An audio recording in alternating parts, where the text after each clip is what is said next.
All right. Good afternoon. Couple of notes today. Not much, not a ton of new stuff for you. Our friend Tor Wennesland, the special coordinator for the Middle East peace process, briefed the Security Council earlier today. He said that as Israel rolls out a significant ground operation in and around Rafah, the devastation is only intensifying. He urged the parties to return to the negotiating table immediately and in good faith. Mr. Wennesland also reiterated the Secretary General's repeated calls for the immediate release of all hostages being held in Gaza and for an immediate humanitarian ceasefire. Mr. Wennesland said that unsafe conditions resulting from a dangerously deficient humanitarian notification mechanism are compounded by overcrowding, desperation, and a breakdown of law and order, imperiling humanitarian operations and costing the lives of our humanitarian colleagues, including some almost 200 UN staff. He added that a large-scale Israeli operation persists in the West Bank, which are often met by lethal exchanges with armed Palestinians, as well as a spike in settler violence and attacks by Palestinians against Israelis. Mr. Wennesland said that the UN remains in regular contact with the mediators and parties, and we are committed to supporting the implementation of an agreement. A sustained ceasefire will be critical to a full-scale humanitarian early recovery response to meet the immediate needs of people in Gaza, he said. Mr. Wennesland is here in person, and he has agreed to come to the stakeout after the closed consultation. So we will let you know, and please be there. Okay, thank you. Turning to the situation actually on the ground in Gaza, our colleagues at the Office for the Coordination of Humanitarian Affairs tell us that as widespread Israeli bombardments continues to be reported, ground incursions and heavy fighting are also affecting northern, central, and southern Gaza. OCHA says the flow of humanitarian aid into Gaza has dropped by 67% since the 7th of May. This is due to the closure of the Rafah crossing, the inability to safely and consistently pick up commodities that have been dropped off at on the Palestinian side of the Karim Abu Salam crossing, and limited deliveries through other entry points. Our humanitarian colleagues also tell us that health and humanitarian relief, as well as social services in Rafah, are being forced to close one after the other. This is due to expanding fighting in Gaza, insecurity, evacuation orders, and the need to channel resources to areas where displaced people are trying to seek shelter. The World Health Organization says that just one hospital in Rafah, that's the Al Emirati Maternity Hospital, remains partially functional. Despite intense hostilities, we and our partners continue to do all we can to support hospitals with critical supplies. On Monday, a World Health Organization and partners delivered supplies to Al-Hali Hospital in Gaza City. This included 15,000 liters of fuel and more than a dozen hospital beds, as well as medicines and trauma supplies for some 1,500 people. Dr. Tedros, the Director General of WHO, said the destruction of roads and lack of fuel and safe access for missions in Gaza continue to impede movements to northern Gaza. Also turning to Sudan and to the incredibly dire situation in that country, our colleagues at the International Organization for Migration say that now more than 7 million men, women, and children are displaced inside Sudan. These movements have been happening since the conflict broke out in April 2023. More than half of the displaced are children. That's in addition to some 2 million people who have fled across borders into neighboring countries. For our part, we and our humanitarian partners continue to ramp up efforts to respond to rising hunger and food insecurity across the country. The World Food Programme reports that 1,200 metric tons of food supplies for some 116,000 men, women, and children are currently being transported across Darfur. They are nearing their final destination, which is central Darfur, in 12 locations across South Darfur, including displacement camps in Yala. This is the World Food Programme convoy we told you about last week that crossed into Sudan from Chad via the Tine crossing. Elsewhere in Sudan, food distribution are ongoing for 135,000 people in South Kordofan, near the border with South Sudan. WFP reiterates that this aid must safely reach the vulnerable communities it is intended for. And in the Democratic Republic of the Congo, our peacebuilding colleagues report that increased activity outside of Beni in North Kivu by members of the ADF armed group. In the past few days, there have been multiple attacks resulting in the killings of civilians. In response, our peacekeepers deployed patrols to the affected areas, and they are continuing to actively monitor the ongoing situation. Meanwhile, in South Kivu, the mission has closed its base in Sanje as part of the disengagement plan agreed with the Congolese authorities. As we mentioned, the mission continues to implement protection of civilians mandate in North Kivu and Ituri, but not in South Kivu. And in neighboring Central African Republic, our peacekeeping colleagues from the mission there have deployed peacekeepers to Bambuti in the Mbumu region to protect civilians and help stabilize the area.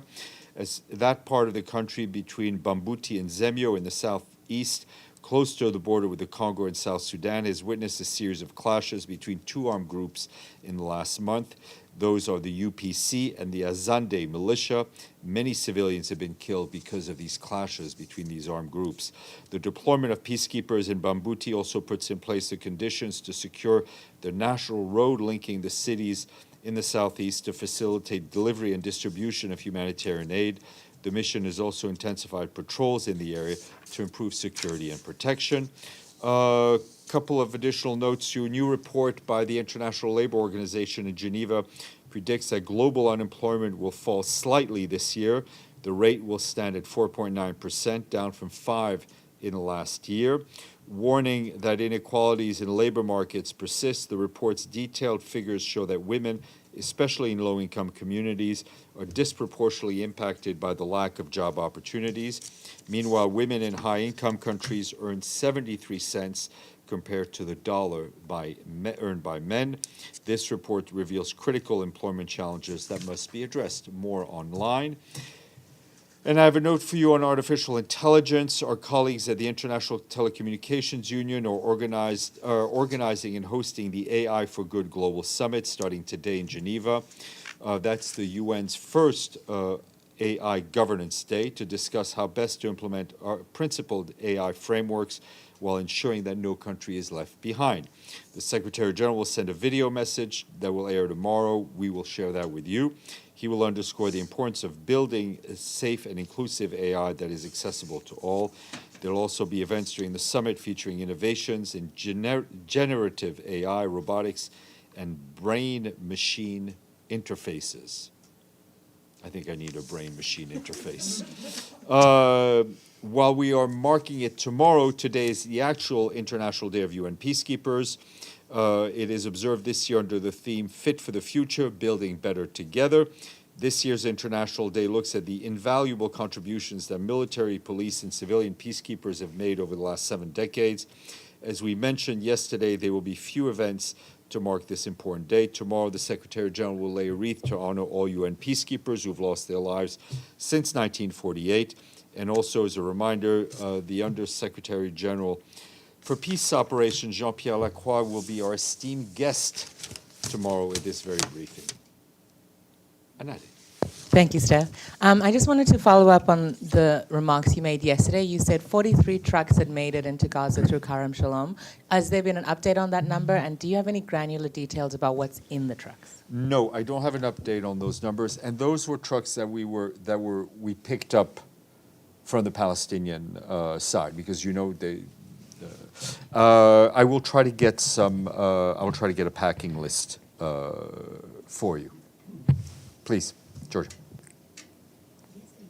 Your microphone. Yep. Now? Okay. Yeah. The White House Security Council spokesperson yesterday said that Israel is investigating the Rafah strike. I would like to ask you, will the result of the investigation also be shared with UN? We have no information has been shared with us on that part. Yeah. Deji, then Benno. Today, the Israeli National Security Advisor said that the operation on Rafah might continue until the end of this year. Does the UN, What's the UN's response to this kind of I mean, prediction? it's not so much a response as our position is that we'd like to see a humanitarian ceasefire yesterday, right? So we can't predict what will happen. We're seeing an intensification of the military operation in Gaza. We want a humanitarian ceasefire because civilians need a humanitarian ceasefire to be able to feel safe, to be able to get the humanitarian aid they need, and for the hostages to be released, and for the families of the hostages to see their ordeal end. I think I guess what I'm trying to ask is, with the deteriorating situation now already, if that continues, what is the ability for the UN to still operate in Gaza? Well, I mean, I think We heard all the you humanitarian can self-answer that question in a sense. We've been talking every day about the deteriorating conditions under which we operate. Not just the fact that the fighting is continuing, the fact that the Rafah border crossing remains closed. We saw that the floating pier is now inoperable. The telecommunications companies in Gaza are running out of fuel, which means that there will be no mobile phone service, no access to the internet, which will directly not only impact civilians, but directly impact our ability to operate. Every day that this conflict goes on, our operations become more and more challenging, more and more difficult, more and more dangerous for our colleagues. And yesterday, Algeria submitted another draft resolution to the Security Council on the situation in Gaza, particularly in Rafah. Will the Secretary General support that draft resolution? You know well, Deji, that these resolutions are for up the member states and their wisdom to decide what to do with them. Yeah, but basically, our message to the world, our message to the Security Council, our message to the parties, our message to the countries in the region and beyond has remained the same. That draft resolution demands the halt of the military operation in Rafah, which the Secretary General urged. It demands ceasefire and release of hostages. That's also what the Secretary General called for. It sounds like your story is written then. And okay. Okay. Benno. My story isn't written yet.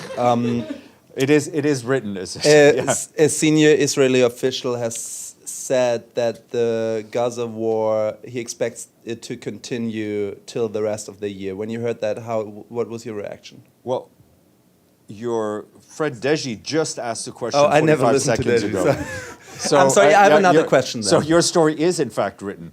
Yes, I guess Okay. so. Okay, did we also talk about the pier who is not functional right now? I did mention that too. But like, what happens to the ships right now? Are Well, they I mean, just we're not operating the ships. We are picking up things as they come on.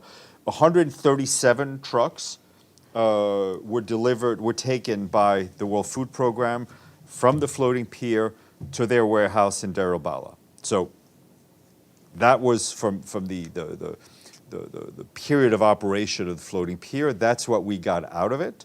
Obviously, as soon as it becomes operable again, we very much hope to get more trucks. But I will say this again and again, that it is not a substitute for the reopening of all the crossings, land crossings. Do you have any timeline there, or at least a hope that it will be operable? Well, in the next days? we're not.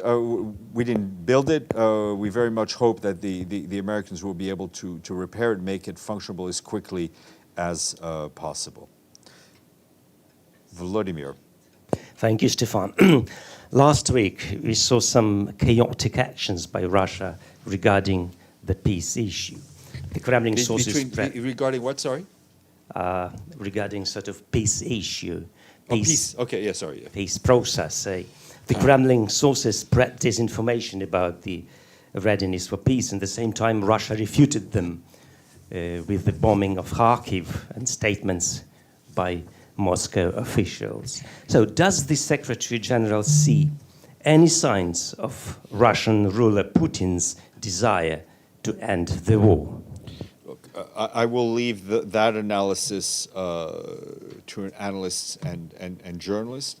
We continue to advocate for an end to this conflict in line with the General Assembly resolutions, in line with all other resolutions, international and the recognition of Ukraine's territorial integrity, and we will continue to do whatever we can to reach that goal. Stefano Vacara. Grazie mille. Thank you so much, Stéphane. I wasn't around for a couple of days, so I don't know if they the asked briefing you. transcript was. I know, but I couldn't even look at a transcript. Yes, I have that feeling sometimes too. Yeah. Yeah. So I don't know if they asked you Sorry. already. Did the Secretary General read the report by The Guardian about the ICC? What does he I mean, think? he's aware of the report, and we have no way to corroborate it. But if there was any intimidation against international civil servants fulfilling their mandate, is unacceptable. But did they have any communication with Prosecutor Khan about this? He did not. No. The second question is, did the Secretary General listen to what actor Robert De Niro said yesterday downtown Manhattan? No. He didn't even heard. I can tell you that he did Okay, not so see. the question is that does the Secretary General think that in this country democracy will be in danger if Donald Trump get reelected at the White House? Secretary General will not interject himself in the presidential campaign, and he has full faith in the institutions of this country. Speaking of full faith, Anade. Can we get an update on the OIOS investigation? I think the last update you said they were going back to Israel for more information. And so my question is, Yes, sorry. you did mention in the last update that a number of cases were suspended Yeah. due to lack of information. Have they now received enough information through their travels in Israel? I will tell you the truth is that I've asked for an update, and one will be given to me in due time. But Okay. I don't have anything to share with you. Thank you. Madame, and then we'll go to Mushfik. My question isn't Your about microphone, Gaza, please. but my question is- No, but your microphone, please. Thank you. It's not about Gaza, is that okay? Yeah, please. It's about the humanitarian situation in Papua New Guinea. So just want to clarify which UN agencies are currently on the ground I in know Enga. that the International Organization for Migration is there, UNICEF is there, and others. But I was hoping to have an update for you, but I will try to have one either later today or tomorrow. All right, thank you. You're welcome. Mushfik and then Iftikhar. Thank you, Stéphane. Has the Bangladeshi authority agreed to accept more Rohingya refugees, given the government's declaration that they will not accept anymore? And also, what is the United Nations response to the allegation of the forcible removal of Rohingya refugees from India to Bangladesh, as detailed in the recent submission by Garnica 37 Chambers to the International Criminal Court? On your first question, I haven't seen any of these reports. You should check with our colleagues at UNHCR.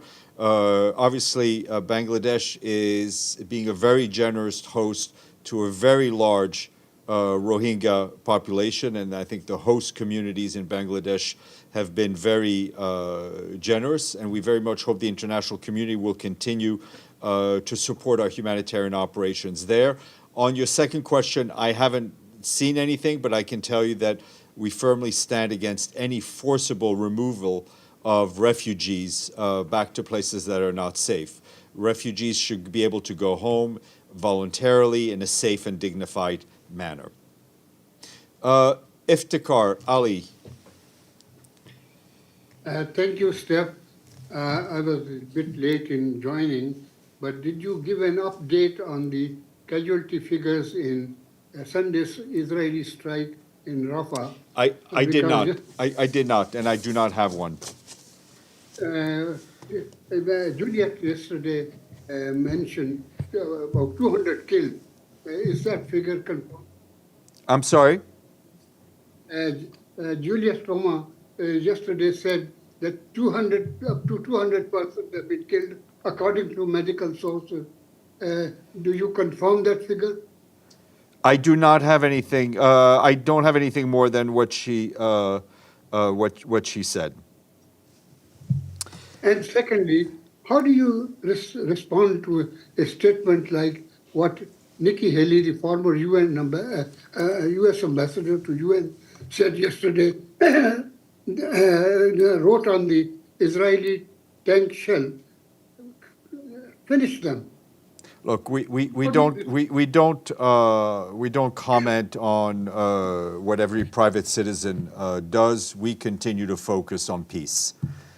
He's a former UN ambassador, and I'm well aware of who she is, Iftikhar, but I will not comment. I will refer you to what I've just said. Thank you. Benno Thank you. Schringhammer. I just want to ask if you have an update of your planning for the peace summit, the Ukrainian peace summit in Switzerland. No, the UN is an observer. We will be represented. Exactly what that representation will look like, I will share with you as soon as I can. Will you represent it on a higher level or lower? As soon as I have details on the representation, and from which you will be able to deduce the level, I will share that with you. On that note, I wish you well. We will announce Tor Wennesland, thank you, because we have Geir Pedersen tomorrow as well. But it should be probably in about half an hour or so. Okay? Thank you.